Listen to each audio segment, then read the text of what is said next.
வணக்கம். ஸோ நான் உங்கள் லோகேஷ்.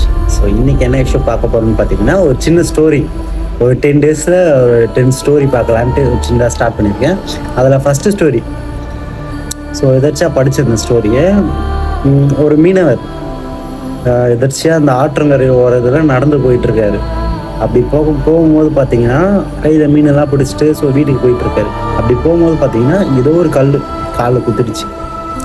உடனே அது கல் போய் பார்க்குறாரு, என்னடா இது கூர்ப்பாக இருக்குது. எடுத்து பார்த்தா அது வந்து ஒரு டைமண்ட் ஷேப்பில் இருக்குது. ஓகே, இது வந்து ஒரு டைப்பாக இருக்குது, ஒரு வித்தியாசமாக இருக்குது, இது எடுத்துகிட்டு போயிட்டு மார்க்கெட்டில் விற்று பார்ப்போம் எவ்வளோ வருதுன்ட்டு. ஏன்னா ஒரு நம்பிக்கை தானே. ஸோ அப்படின்ட்டு எடுத்துகிட்டு போயிடுறாரு மார்க்கெட்டில் ஒரு உயர்ந்த ஒரு வியாபாரி. அந்த வியாபாரிக்கிட்ட எடுத்துகிட்டு போயிட்டு கொடுக்கும்போது, ஓகே இந்த கல்லுக்கு வந்து நான் ஒரு 20 ரூபா தரேன் உங்களுக்கு அப்படின்ட்டு. மீனவருக்கு கை கால்லாம் ஓடலை. ஏன்னா ஒரு 10 மீன் விற்றாதான் அந்த 20 ரூபான்றது அவருக்கு லாபம். அப்படின்ற ஒரு பட்சத்தில் இன்னும் ஒரு கல்லுக்கு 20 ரூபா தருவாரா அப்படின்ற ஒரு ஷாக் ஆகிடுச்சு. சரி, ஓகே ரேட்டு பேசி பார்க்கலாம், வியாபாரமாக பேசி பார்க்கலாம், கூடுதலாக கேட்டு பார்க்கலாம். ஒரு 30 ரூபா கேட்டு பார்க்குறாரு. எனக்கு ஒரு 30 ரூபா தருவீங்க அந்த கல்லுக்கு 30 ரூபா தாங்க. அந்த வியாபாரி என்ன சொல்கிறாருன்னா, இல்லை நான் உங்களுக்கு 20 ரூபா தான் தருவேன், இதுக்கு வேணும்னா இந்த கல் கொடுத்துட்டு போ, இல்லைன்னா வேணாம் அப்படின்ற அவங்க பேசுகிறாங்க. தூரத்தில் ஒரு நபரை உட்காந்து பார்த்துட்டு, என்னடா இது கல் இல்லையே, இது விலை மதிப்பில்லாத ஒரு டைமண்டு, இது ஒரு 20 ரூபாய்க்கு அந்த கேட்டுட்ருக்காரு. அவர் சொல்லிட்டுருக்காரு. ஆனால் 30 ரூபாய்க்கு அவர் தர யோசிக்கிறாரு. சரி, அவருக்கு 30 ரூபா தானே வேணும், சரி நம்ம போய் கொடுத்துருவான்ட்டு நடுவில் ஒருத்தர் பார்த்துட்டு அவர் போய் எனக்கு கொடுத்துட்டு வாங்கிட்டு வந்துட்டே இருக்காரு. அவர் ஒன்றும் வாங்கிட்டு போயிட்டாரு. இப்போ அந்த உயர்ந்த வியாபாரி அவர் சொல்கிறார், இது எடுத்துகிட்டு வந்த கல் என்ன கல்லுன்னு தெரியுமாப்பா? அந்த மீனவர் பார்த்து கேட்குறாரு. அந்த மீனவர் சொல்கிறார், இது என்ன கலர்னு தெரியாது, பட் இது ஒரு வித்தியாசமாக இருந்தது, சரி அவன் தான் நான் ரேட்டு கஷ்டம் வந்தேன் அப்படின்ட்டு சொல்கிறாரு.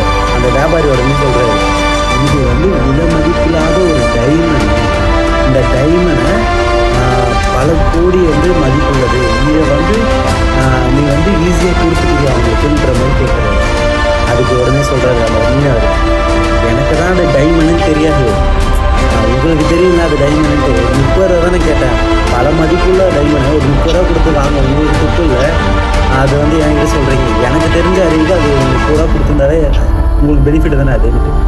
இந்த மாடல் ஆஃப் ஸ்டோரி மூலமாக நான் என்ன சொல்ல வரேன்னா, ஒரு விஷயம் திடீர்னு கிடைக்குதுன்னா அதை விலை மதிப்புலாம் தெரியாது, கிடச்சோடனே அதை எடுத்துக்கணும். எடுத்துகிட்ட பேர் தான் தெரியும் அது விலை மதிப்பு எப்போ வரும் எப்படி வரும்லாம் தெரியாது. பட் வரும்போது அதோட அந்த வாய்ப்போட விஷயம் வந்து பெரிய விஷயமா இருக்கும். அந்த வியாபாரி வந்து ஒரு டைமண்டை ஒரு 30 ரூபா கொடுத்து வாங்க யோசிச்சாரு. அந்த மாரி தான் உங்களோட ஸ்கில்லாக இருக்கட்டும், உங்கள் டேலண்ட்டாக இருக்கட்டும், எல்லா விஷயமும் கொடுக்க யோசிக்கிறாங்க. காரணம் என்னன்னா, நம்மளுக்கான உழைப்பை ஒருத்தர் தூரத்துல இருந்து பார்த்துட்ருக்காரு. அதுக்கான ஒரு பலனை கண்டிப்பாக யார் மூலமாச்சும் சர்வநிச்சயமாக கிடைக்கும். அந்த நம்பிக்கை எப்பவுமே உங்கள்கிட்ட இருந்தால் கண்டிப்பாக உங்களுக்கான ஒரு விஷயம் வந்து சேரும். ஸோ நன்றி.